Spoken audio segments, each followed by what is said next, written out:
बच्चों, आज हम शुरू करने जा रहे हैं क्लास 7th का chapter 5 that is acids bases and salts part 4। तो बच्चों, अभी तक हमने पढ़ा था अबाउट एसिड एंड बेसिस और हमने पढ़ा था कि there are some natural indicators जो हमें एसिड और बेसिस की प्रेजेंस के बारे में बताते हैं। तो फर्स्ट ऑफ ऑल हमने जो नेचुरल इंडिकेटर पढ़ा था वो था हमारा litmus paper which is obtained from lichens. Second one is turmeric जो हमने पढ़ा था, it is another natural indicator, जिससे हमने एक एक्टिविटी परफॉर्म की थी। हमने एक ग्रीटिंग कार्ड बनाया था। अगर आपने नहीं बनाया तो आप बनाकर इसको अपनी नोटबुक में पेस्ट करें। Next one is China rose as indicator. इसे रीड करेंगे, चाइना रोज एज इंडिकेटर। तो अभी तक हम दो इंडिकेटर पढ़ चुके हैं natural indicator. One is litmus paper, other is turmeric and third one is China rose. तो बच्चों, चाइना रोज़ आप फिगर 5.3 में देख भी सकते हैं कि ये फूल सभी के घरों में के आसपास या घरों में अवेलेबल होता है। अगर नहीं मिले तो कोई बात नहीं, आप टर्मरिक के साथ भी एक्टिविटी परफॉर्म कर सकते हैं जैसा हमने सेकंड नंबर पर किया है। अगर यह मिल जाता है तो आप चाइना रोज़ के साथ भी एक्टिविटी परफॉर्म करें। तो यहाँ पर आप देख सकते हैं 3 टेस्ट ट्यूब आपको विजिबल हैं। जैसा मैंने आपको बताया था, अगर इंडिकेटर यूज़ कर रहे हैं तो आपको पता होना चाहिए कि इंडिकेटर एसिड के साथ क्या कलर दे रहा है और बेस के साथ क्या कलर दे रहा है, क्योंकि हर इंडिकेटर की जो इंडिकेशन है वो अलग अलग है। जैसे यहाँ पर वैसे तो बुक में ये येलोइश कलर दिखा रखा है, लेकिन ऐसा नहीं होता। जो एसिड के साथ ये बिल्कुल डार्क मेजेंटा कलर देता है, जबकि बेस के साथ कैसा कलर देता है, ग्रीन। तो बच्चों, let's start with China rose. Collect activity 5.3 page number 52। सभी बच्चे ओपन करें। Let's start with activity 5.3। Collect some China rose गुड़हल petals and place them in a beaker. आपने कुछ चाइना रोज़ की पेटल्स, पंखुड़ियों को लेना है और उसको एक बिकर या गिलास में डाल देना है। Add some warm water, keep the mixture for some time till water becomes coloured. और उसमें पत्तियां भिगो कर रखनी है ताकि जो वाटर वो कलरफुल ना हो जाए तब तक।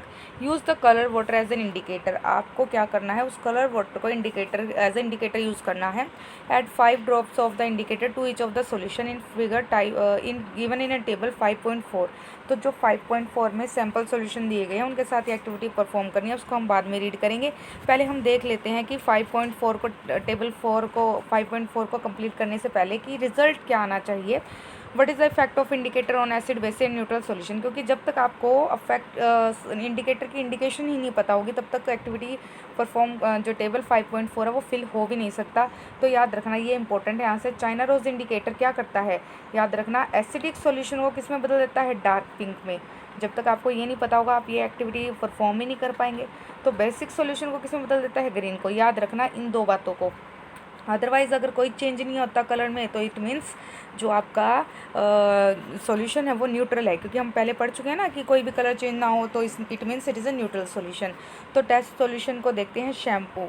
तो शैम्पू के साथ आपने एज इट इज़ शैम्पू नहीं लेना, उसको उस पानी में घोल लेना है, डाइल्यूट सॉल्यूशन बनाना है उसका। तो इनिशियल कलर पहले लिखना है, जैसे ब्लू कलर का है या वाइट कलर का शैम्पू, और उसमें फिर आप जब ड्रॉप्स डालते हैं इंडिकेटर की तो क्या चेंज आता है, तो वो कलर, फाइनल कलर आपने यहाँ पर लिखना है। Lemon juice, soda water, sodium hydrogen carbonate solution, vinegar, sugar solution, common salt, इन सभी के साथ आपने परफॉर्म करना है। तो पहले आप ध्यान से देखें, डबल स्टार यहाँ पर लगा ले। मैं आपको पहले ही बता देती हूँ, ये केमिकल नेम है, किसका नेम है, बेकिंग सोडा का, जो कि आपको एक्सरसाइज में भी इस पर बेस्ड एक क्वेश्चन आपको दिया गया है। What is the common name of baking soda या what is the chemical name of baking soda. Baking soda का केमिकल नेम है सोडियम हाइड्रोजन कार्बोनेट सॉल्यूशन। तो यहाँ पर सॉल्यूशन बना दिया गया, मतलब बेकिंग सोडा को पानी में घोल लिया गया तो वो सॉल्यूशन बन गया है। तो ये क्वेश्चन आपको एग्जाम में हर बार पूछा जाता है, बेकिंग सोडा का केमिकल नेम क्या है, सोडियम हाइड्रोजन कार्बोनेट। और एक बात और आप याद रखना कि जो सोडा वाटर, लेमन जूस और विनेगर हैं, ये सभी आपने थोड़ा थोड़ा इनको पानी में, इनको सॉल्यूशन फॉर्म में यूज़ करना है, ठीक है। और फिर जितना भी पहले इनका इनिशियल कलर लिखना है, फिर फाइनल कलर। जब आप इसको परफॉर्म करेंगे तब ये टेबल फिल हो पाएगा, अदरवाइज़ आप इसको फिल नहीं कर पाएंगे। तो ये आपका होमवर्क है, आप इस टेबल को फिल करें आफ्टर परफॉर्मिंग द एक्टिविटी। तो टेबल 5.3 है, यह भी हमने नहीं किया। यह है बेस्ड है second natural indicator that is turmeric, जो हम ऑलरेडी पढ़ चुके थे कल।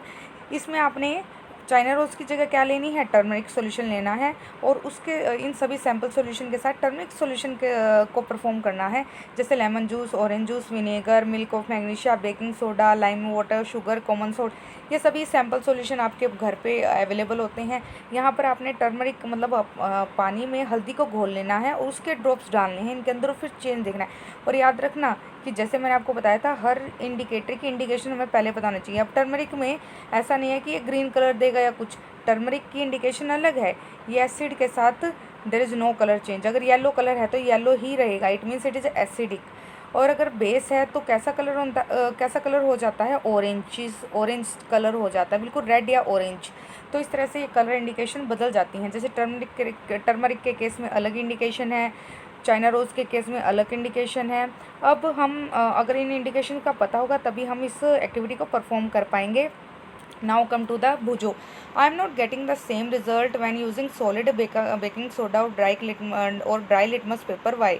भाई अगर आप किसी पाउडर को या फिर किसी भी रफ़ चीज़ को लिटमस पेपर पर लगाएंगे, बिल्कुल भी कोई भी रिजल्ट नहीं आएगा जब तक आप उसका सॉल्यूशन नहीं बनाते। इसलिए आपको अगर कोई भी चीज़ चेक करनी है तो पहले उसका सॉल्यूशन बनाना पड़ेगा, उसको पानी में घोलना पड़ेगा। Make a solution of baking soda and then try. Paheli ने अभी आंसर भी साथ के साथ दे दिया है।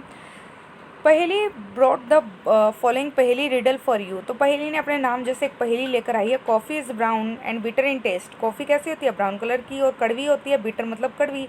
इज इट एन एसिड और बेस। अब आप बताइए एसिड है या बेस है। Don't give the answer without any test. अब आप रफली ऐसे ही मत बोल देना कि एसिड है या बेस, जब तक आप या तो इसका आप टर्मरिक के साथ चेक करें या फिर आप इसको चाइना रोज़ के साथ चेक करें या लिटमस पेपर के साथ, और तभी आप रिज़ल्ट बताएंगे। और आप ये रिज़ल्ट हम नेक्स्ट लेक्चर में डिस्कस करेंगे। आफ्टर दिस लेक्चर आप ये एक्टिविटी ज़रूर परफॉर्म करें और इसका आंसर आप अपनी नोटबुक में ज़रूर लिखें। You are in the dark with its test. अगर आप टेस्ट को ही ध्यान में रखेंगे तो आप बिल्कुल अंधेरे में रहेंगे, तो आपको रिज़ल्ट बिल्कुल चौंकाने वाले मिलेंगे अगर आप इसको परफॉर्म करेंगे। The 5.4 The teacher is requested to get the dilute solution of the following chemicals from her school laboratory or from nearby school। तो आपके जो स्कूल में लैब है, लेबोरेटरी है, वहाँ पर कुछ केमिकल्स हैं जो आपको आसानी से मिल जाएंगे, घरों में नहीं मिलेंगे क्योंकि it is a man made chemicals, जैसे कि हाइड्रोक्लोरिक एसिड। तो हाइड्रोक्लोरिक एसिड को हम HCl के नाम से जानते हैं, HCl hydrogen chloric acid. Second is sulphuric acid. Sulphuric acid को हम H2SO4 के नाम से जानते हैं, sulphuric acid. Nitric acid, nitric acid को हम HNO3 के नाम से जानते हैं। यह सभी मैं आपको आपके नोट्स में प्रोवाइड कर दूंगी, फॉर्मूलाज आपको लर्न भी करने हैं। Ammonium hydroxide, ammonium hydroxide and calcium hydroxide, जिसे हम लाइम वाटर के नाम से भी जानते हैं, ये सभी केमिकल्स लैब में बनाए जाते हैं। इनके स्पेशल हमें एक फॉर्मूलाज भी लर्न करने होते हैं, ये आपको चार्ट आपको प्रोवाइड कर दिया जाएगा। अभी आपको इनके नाम पता होने चाहिए कि मैन मेड जो हमारे केमिकल्स हैं वो कौन कौन से हैं। HCl, sulphuric acid, nitric acid, acetic acid, इनको हम टेस्ट नहीं कर सकते because it is harmful for our health. और इनमें एसिड प्रेजेंट होता है जो हमें हमारी बॉडी के लिए, हमारी बॉडी पर बहुत ज़्यादा साइड इफ़ेक्ट डाल सकता है, इसलिए इनको दूर से ही यूज़ किया जाता है। जैसे डाइल्यूट फॉर्म में यूज़ किया जाता है, अगर इन्हें कंसनट्रेटेड फॉर्म में यूज़ किया जाए तो ये हमारा हाथ भी जला सकते हैं, तो बड़ी ध्यान से इनको यूज़ किया जाता है। ये आपको लैब में सिखाया जाएगा, इनके साथ परफॉर्म करना एक्टिविटी को। तो बच्चों आज के लिए इतना ही। आप पहले जो आपकी 2 टेबल्स है उसको कंप्लीट करें, टेबल 5.4 एंड टेबल 5.3। आपका यही होमवर्क है, ये टेबल आपकी कंप्लीट करें with the natural indicator turmeric and china rose. तो आज के लिए इतना ही, थैंक यू।